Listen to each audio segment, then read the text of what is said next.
नमस्कार, स्वागत है आपका। मैं आपके साथ सोनिका सिंह। बात करते हैं राष्ट्रीय राजधानी दिल्ली की।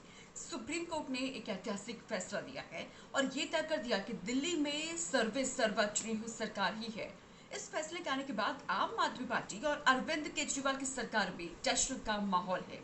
लेकिन इन सब के बीच नौकरशाही अमले में खलबली सी मची हुई है और पूरे नौकरशाही तंत्र इस फैसले के आने के बाद चिंता में है।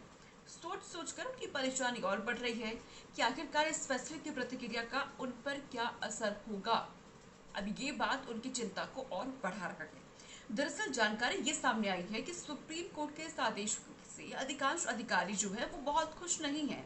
उन्हें डर है कि उन्हें अब कई तरह के नतीजों का सामना करना पड़ सकता है। दरअसल आपको बता दें कि पिछले कई सालों से ये लड़ाई चल रही है और अब इस फैसले से खींचतान और तेज हो गई है। ऐसे में नौकरशाहों को लग रहा है कि इसका खामियाजा उन्हें भुगतना पड़ेगा। दरअसल उनकी और मौजूदा सरकार के साथ पहले से यही अनुभव बहुत सुखद नहीं रहे हैं। ऐसे में दिल्ली सरकार अपने साथ काम करने वाले किसी भी अफसर के खिलाफ अनुशासनात्मक कार्रवाई कर सकती है। इस बात का डर अब हर एक अधिकारी को सता रहा है और यही वजह है कि उनकी टेंशन अब बढ़ने लगी है। हालांकि अंतिम निर्णय गृह मंत्रालय को लेना है, क्योंकि केंद्र सरकार अभी भी इस उद्देश्य के लिए कैडर नियंत्रक प्राधिकरण है। सुप्रीम कोर्ट के आदेश के बाद उनका भविष्य कैसा होगा, इसको लेकर के नौकरशाहों के अंदर एक बड़ा भ्रम फैला हुआ है। इस बात को लेकर के चिंतित है नौकरशाह। हालांकि आपको बता दें कि अब तक कई अधिकारी ये पूछ रहे हैं कि गृह मंत्रालय की वास्तविक भूमिका इसमें क्या होगी, लेकिन अभी तक उनके स्थानांतरण पोस्टिंग के लिए हस्ताक्षर करने का अधिकार एलजी के पास था और अब वही भूमिका दिल्ली के सीएम द्वारा निभाई जाएगी।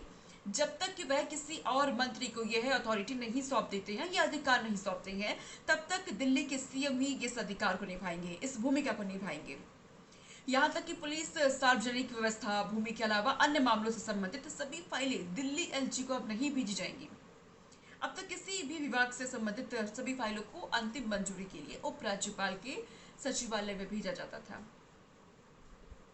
लेकिन इन सबके बीच सुप्रीम कोर्ट के आदेश के बाद कुछ अन्य असर पड़ने के भी संकेत है। पुडुचेरी और जम्मू और कश्मीर जैसे केंद्र शासित प्रदेश जिनके पास विधानसभाएं हैं, एक समान नौकरशाही सेटअप की मांग कर सकते हैं और ये केंद्र सरकार के लिए समस्या पैदा करेगा। नौकरशाहों का विचार है कि जम्मू कश्मीर और लद्दाख जैसे संघ शासित प्रदेशों में, जिन्हें राष्ट्रीय सुरक्षा के दृष्टिकोण से संवेदनशील माना जाता है, समस्या और बड़ी वहां पर हो सकती है अगर चुनी हुई सरकार समान शक्तियों की मांग करेगी। चैनल को सब्सक्राइब करिए, लाइक करिए, शेयर करिए। नमस्कार।